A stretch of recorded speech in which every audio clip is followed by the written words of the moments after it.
Hello बच्चों, आज की इस क्लास में आपका सभी का स्वागत है। कल हम सभी ने पढ़ा था कि P&L एप्रोप्रिएशन अकाउंट किस तरीके से बनाएंगे। अब देखिए, आज हम प्रैक्टिकली इसको समझते हैं कि किस प्रकार से हम P&L एप्रोप्रिएशन अकाउंट बनाएंगे। एक सवाल आप सभी को आपकी स्क्रीन पर दिख रहा होगा। देखिए, अजय तथा विजय ने 1 अप्रैल 2016 को साझेदारी व्यवसाय शुरू किया। उनकी पूंजी क्रमशः 2 लाख तथा 3 लाख रुपये थी। साझेदारी संलेख में निम्न बातों का वर्णन है। पूंजी पर 10% वार्षिक दर से ब्याज दिया जाएगा। अजय को 2,000 रुपये प्रतिमास तथा विजय को 36,000 रुपये वार्षिक वेतन दिया जाएगा। अब आप देखिए, यहाँ पर ये लिखा हुआ है कि अजय को 2,000 रुपये प्रतिमास, ठीक है, यानी कि पर मंथ इसको ये वेतन दिया जाएगा। आहरण पर ब्याज से 2,000 रुपये तथा विजय से 3,000 रुपये वसूल किया जाएगा। अजय से 2,000 और विजय से 3,000 रुपये वसूल किया जाएगा। लाभ को 3:2 के अनुपात में विभाजित किया जाएगा। वर्ष के दौरान अजय और विजय के आहरण क्रमशः 30,000 रुपये तथा 40,000 रुपये थे। 31 मार्च 2017 को समाप्त होने वाले वर्ष के लिए उपरोक्त समायोजन से पहले फर्म को 2,45,000 का लाभ हुआ। लाभ हानि नियोजन खाता बनाइए। अब देखिए, इस क्वेश्चन में हमें कह रहा है कि लाभ हानि नियोजन खाता बनाइए और ये जितनी भी चीज़ें हैं उनका समायोजन नहीं किया गया है, तो इनका समायोजन हम किससे करेंगे? P&L एप्रोप्रिएशन अकाउंट में करेंगे, ठीक है। अब देखिए, ये देखिए P&L एप्रोप्रिएशन अकाउंट हम इस तरीके से बनाएंगे। अब जो फर्म का प्रॉफिट है वो किधर जाएगा? क्रेडिट साइड में चला जाएगा। जैसा कि यहाँ लिखा हुआ है, बाय प्रॉफिट बिफोर एडजस्टमेंट या बाय P&L अकाउंट लिख सकते हो तुम। तो 2,45,000 हम किधर लिखेंगे? क्रेडिट साइड में। अब देखिए, जो P&L एप्रोप्रिएशन अकाउंट हम बनाएंगे वो किसके दृष्टिकोण से बनाएंगे? फर्म के दृष्टिकोण से। यानी कि फर्म को जिन भी चीज़ों से लाभ होता है या उसकी आय होती है वो किधर जाएंगी? क्रेडिट साइड में, और जिन चीज़ों से उसको लॉस हो गया वो किधर जाएंगी? डेबिट साइड में। अब पार्टनर्स ने कोई ड्राइंग की है और अगर इंटरेस्ट उस पर लगता है तो इससे क्या होगी? फर्म को आय होएगी, तो ये किधर जाएगी? क्रेडिट साइड में जाएगी।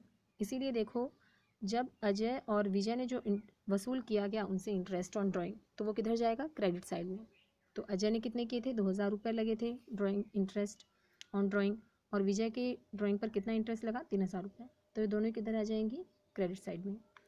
इसी प्रकार से हम डेबिट साइड में चलें तो फर्म को हानि होएगी अगर वो इंटरेस्ट ऑन कैपिटल देगा पार्टनर्स को, पार्टनर्स की पूंजी पर ब्याज देगा, सैलरी देगा, ठीक है, तो वो सब चीज़ें किधर आएंगी? डेबिट साइड में।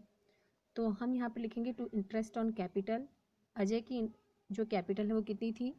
2,00,000 रुपये थी। तो 2,00,000 पर 10% की दर से कितना हो जाएगा? 20,000। और इसी प्रकार विजय जो था उसने 3,00,000 रुपये की पूंजी लगाई थी, तो उस पर 10% की दर से कितना ब्याज लगेगा? 30,000 रुपये। अब यहाँ पर है टू पार्टनर सैलरीज। अब देखो, अजय की जो सैलरी थी वो कितनी थी? 2,000 रुपये प्रतिमास। तो प्रतिमास यानी कि हर एक महीने की कितनी थी? 2,000 रुपये। तो 12 महीने की कितनी हुई? 24,000 रुपये। और विजय की पहले से ही वार्षिक वेतन हमें दे रखा है, तो कितना आ जाएगा? 36,000, ठीक है। जब तुम इसमें से ये जो 2,45,000 और 5,000 जोड़कर कितना हो गया? 2,50,000। तो 2,50,000 में से जब हम ये 1,10,000 रुपये निकालेंगे तो जो बचेगा वो क्या आ जाएगा? प्रॉफिट आएगा। और वो प्रॉफिट किस अनुपात में बांटेंगे हम पार्टनर्स में? 3:2 के अनुपात में हम इस प्रॉफिट को पार्टनर्स में बांटेंगे। आई होप आप सभी को ये उदाहरण समझ में आ गया होगा। इसके बाद में अब हम दूसरा उदाहरण लेते हैं इसी बुक का। देखिए, क्वेश्चन है, के और आर 3:2 के अनुपात में लाभ विभाजन करते हुए साझेदार थे। साझेदारों के मध्य में निम्न शर्तें तय हुई। पूंजी पर ब्याज 10% वार्षिक की दर से, आहरण पर ब्याज 5% वार्षिक की दर से, व्यापार को संचालित करने हेतु के को वेतन 5,000 रुपये प्रति माह। अब यहाँ पर भी कितना मिल रहा है? कितना वेतन मिल रहा है इसको? 5,000 रुपये प्रति माह, ठीक है। यानी कि एक महीने का 5,000, तो 12 महीने का कितना हो जाएगा? 60,000 रुपये वेतन हो जाएगा। 31 मार्च 2017 को समाप्त होने वाले लेखा वर्ष के लिए निम्न सूचनाएं उपलब्ध हैं। 1 अप्रैल 2016 को के की पूंजी कितनी है? देखिए, के की पूंजी कितनी है? 2,00,000 रुपये। और इसी प्रकार आर की पूंजी कितनी है? 1,20,000 रुपये। 1 अप्रैल 2016 को के का चालू खाता है 12,000 रुपये, क्रेडिट शेष बताता है, और आर का चालू खाता कितना बताता है? डेबिट शेष 4,000 रुपये। अब देखिए हमें यहाँ पर करंट अकाउंट भी दे रखा है, करंट अकाउंट का बैलेंस भी दे रखा है। इसका मतलब ये जो कैपिटल यहाँ अकाउंट यहाँ पर जो मेंटेन किए गए हैं वो कौन सी विधि से किए गए हैं, फिक्स्ड कैपिटल अकाउंट मेथड से। ठीक है, तो जब हम यहाँ पर पार्टनर्स के कैपिटल अकाउंट बनाएंगे तो हम कितने अकाउंट बनाएंगे, दो बनाएंगे, एक पार्टनर्स कैपिटल अकाउंट और दूसरा partners current account. Capital account में केवल किससे संबंधित चीज़ें आएंगी, केवल पार्टनर्स की कैपिटल ही आएगी, और इसके अलावा जितने भी पार्टनर्स से रिलेटेड ट्रांजैक्शन हैं वो सभी किस में जाएंगे, पार्टनर्स करंट अकाउंट में। अब देखिए इसके नीचे दे रखा है के द्वारा 1 अक्टूबर 2016 को अतिरिक्त पूंजी लगाई गई 80,000 रुपये। अब देखिए के ने एडिशनल कैपिटल और लगाई है, कितनी लगाई है, 80,000 रुपये। वर्ष के दौरान आहरण है इनके दे रखे हैं के का 20,000 रुपये, और आर ने किया है, आर ने भी 20,000 रुपये का आहरण किया है। वर्ष के लाभ 1,34,000 रुपये हैं। यहाँ ये कह रहे हैं जनरल प्रविष्टियाँ दीजिए तथा लाभ हानि नियोजन खाता बनाइए, पूंजी खाते भी बनाइए, यह मानते हुए कि स्थिर पूंजी खाता विधि अपनाई जाती है। ठीक है, ये नहीं कहता तो भी हमें समझ में आ रहा है क्योंकि दोनों ही दे रखे हैं, हमें कैपिटल अकाउंट का बैलेंस भी दे रखा है और करंट अकाउंट का बैलेंस भी दे रखा है, इसलिए यहाँ पर कौन सा पूंजी खाता मेंटेन किए गए हैं, स्थिर पूंजी खाता विधि अपनाई गई है। ठीक है, अब देखिए आई थिंक जनरल एंट्रीज तुम सभी कर लोगे, और फिर भी अगर तुम्हें कोई दिक्कत होती है तो आप मुझसे पूछ सकते हो, मैं आपको सीधा अकाउंट जो बना रखे हैं यहाँ पर वो समझा देती हूँ। देखिए P&L एप्रोप्रिएशन अकाउंट किस तरीके से बनेगा। सबसे पहले हमारा जो प्रॉफिट है 1,34,000 वो किधर आ जाएगा, क्रेडिट साइड में आ जाएगा by profit and loss account, कितना 1,34,000। अब देखिए पार्टनर्स जो हैं उन्होंने कितना कितना आहरण किया है, 20,000 और 20,000 दोनों का ही कितना है, 20,000 और 20,000 आहरण इन्होंने किया है। और यहाँ पर ये कह रहे हैं कि 5% की दर से आहरण पर ब्याज लगेगा, यानी कि 20,000 का 5% कितना हो जाएगा, 1,000 रुपये। तो हम यहाँ पर करेंगे बाय इंटरेस्ट ऑन ड्राइंग, दोनों ही ने 20,000 का आहरण किया है, तो दोनों के ही आहरण पर कितना इंटरेस्ट लगा, 1,000 5% की दर से। तो के और आर दोनों का कितना हो जाएगा, 1,000 इधर और 1,000 ही इसका, यानी कि ये 2,000 आ गया। अब देखिए डेबिट साइड में हम लिखेंगे इंटरेस्ट ऑन कैपिटल। अब देखिए इंटरेस्ट ऑन कैपिटल, तो पहले हमें देखें इन्होंने पूंजी कितनी लगाई। ठीक है, देखिए पूंजी लगाई, के की पूंजी है 2 लाख रुपए है, और इसी प्रकार आर की पूंजी 1,20,000 रुपये। अब यहाँ पर ये कह रहा है कि पूंजी पर ब्याज हमें जो लगाना है वो कितना लगाना है, 10% वार्षिक। ठीक है, तो 2 लाख रुपए पर 10% कितना हो जाएगा, 20,000 रुपये हो जाएगा।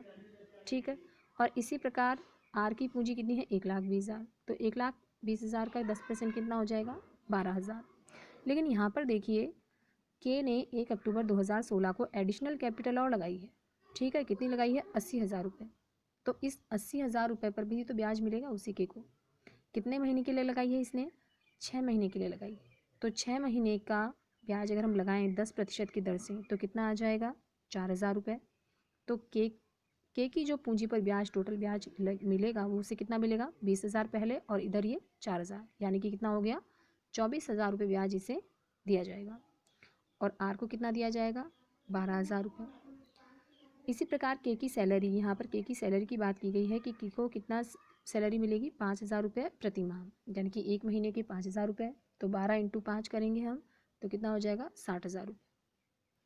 ठीक है, इसके बाद में 1,36,000 रुपये में से अगर हम ये 36,000 और 60,000 निकाल दें तो हमारा कितना बच जाएगा, टोटल 40,000। और इस 40,000 को किस अनुपात में बांट देंगे, 3:2 के अनुपात में हम के और आर को हम प्रॉफिट बांट देंगे। लेकिन ये प्रॉफिट हम कहाँ ट्रांसफ़र करेंगे, करंट अकाउंट में, कैपिटल अकाउंट में इसको ट्रांसफ़र नहीं करेंगे। क्यों, क्योंकि यहाँ पर कौन सी विधि अपनाई गई है, स्थिर पूंजी खाता विधि अपनाई गई है, और ये जो प्रॉफिट है वो कहाँ जाएगा, पार्टनर्स करंट अकाउंट में।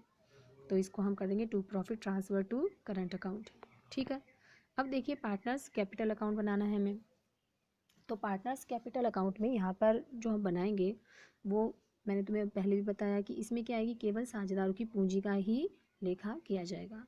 जैसे ये अकाउंट तुम्हें सभी को दिख रहा होगा, तो यहाँ पर इनका जो शेष है पूंजी का वो कितना है, 2 लाख रुपये है के की पूंजी, और आर की पूंजी कितनी है, 1,20,000। तो ये हम इन्हीं दोनों के जो है कॉलम है इसमें लिख देंगे बाय बैलेंस BD। के की पूंजी कितनी है, 2 लाख, और आर की पूंजी कितनी है, 1,00,000 रुपये।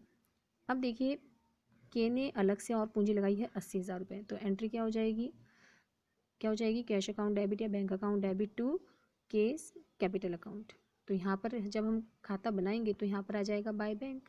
ठीक है, तो बाय बैंक अकाउंट कितना आ जाएगा, के कॉलम में 80,000 रुपये और आ जाएंगे। ठीक है, दोनों का टोटल लगा देंगे। और परमानेंट विड्रॉ इन्होंने नहीं की है कैपिटल, तो जो बचेगा वो क्या आ जाएगा, टू बैलेंस CD करके हम इसको टोटल कर देंगे। अब देखिए इसके बाद हम बनाएंगे पार्टनर्स करंट अकाउंट। तो जब हम पार्टनर्स करंट अकाउंट बनाएंगे तो इनका जो प्रारंभिक शेष है करंट अकाउंट का, सबसे पहले हम क्या लेंगे, वो लेंगे। ठीक है, तो by balance BD, opening balance किसका दे रखा है हमें, देखो ये क्रेडिट शेष हमें दे रखा है के का, तो के खाते में हम क्या करेंगे, 12,000 रुपये लिख देंगे बाय बैलेंस BD करके। और इसी प्रकार हम टू बैलेंस BD करके ओपनिंग बैलेंस कितना है आर का, 4,000 रुपये डेबिट, तो ये हम डेबिट साइड में लिखेंगे। इसके बाद में देखिए इनको क्या मिला, इन जो भी ऐसी चीज़ें हैं जिससे पार्टनर्स की कैपिटल बढ़ रही है वो सभी किधर जाएंगे, पार्टनर्स करंट अकाउंट के क्रेडिट साइड में वो सब चीज़ें जाएंगी। तो इंटरेस्ट ऑन कैपिटल, इनको पूंजी पर ब्याज मिल रहा है जिससे इनकी पूंजी बढ़ रही है, तो वो किधर आ जाएगा, क्रेडिट साइड में। तो बाय इंटरेस्ट ऑन कैपिटल, के को कितना मिला था, 24,000 रुपये, और आर को कितना मिला, 12,000 रुपये। इसी प्रकार से सैलरी आ जाएगी, बाय सैलरी कितनी, 60,000 रुपये। ठीक है, अब देखिए ऐसी चीज़ें जिनसे पार्टनर्स की कैपिटल कम हो रही है वो किधर आएंगी, डेबिट साइड में। जैसे टू ड्राइंग कितनी थी, 20,000 थी दोनों की, इनसे पूंजी कम हो रही है इसकी, तो दोनों किधर आ जाएंगी, ड्राइंग किधर लिखेंगे, डेबिट साइड में लिखेंगे। इसी प्रकार टू इंटरेस्ट ऑन ड्राइंग, ठीक है, कितना था, 1,000 था दोनों का, तो वो भी इधर आ जाएगा। ठीक है, वो भी हम लिख देंगे। इसके अलावा क्रेडिट साइड में एक और हम चीज़ लिखेंगे, वो कौन सी लिखेंगे, इनका प्रॉफिट में हिस्सा। ठीक है, तो प्रॉफिट और लॉस एप्रोप्रिएशन से इनका कितना हिस्सा आया था, 24,000 और 16,000। ठीक है, तो वो भी हम किधर लिख देंगे, क्रेडिट साइड में। टोटल लगा लेंगे और जो डिफरेंस आएगा वो किधर आ जाएगा, डेबिट साइड में। ठीक है, तो टू बैलेंस CD कितना आ जाएगा, ये 99,000 और यहाँ पर ये 3,000 रुपये। ठीक है, शायद सभी बच्चों को ये समझ में आ गया होगा। और फिर भी अगर किसी भी बच्चे को किसी भी प्रकार की कोई भी प्रॉब्लम है तो आप मुझसे बिना हिचक के पूछ सकते हैं। अब मैं आपको इनके अलावा 3 प्रश्न किताब के भेज रही हूँ और सभी बच्चे अपनी अपनी कॉपी में इसको सॉल्व कर कर मुझे ग्रुप में सेंड करेंगे। अगर ये आपको नहीं आता है, किसी भी बच्चे को समझ में नहीं आता है, तो आप मुझे बता देना, मैं इसको सॉल्व कर कर आपको बता दूँगी।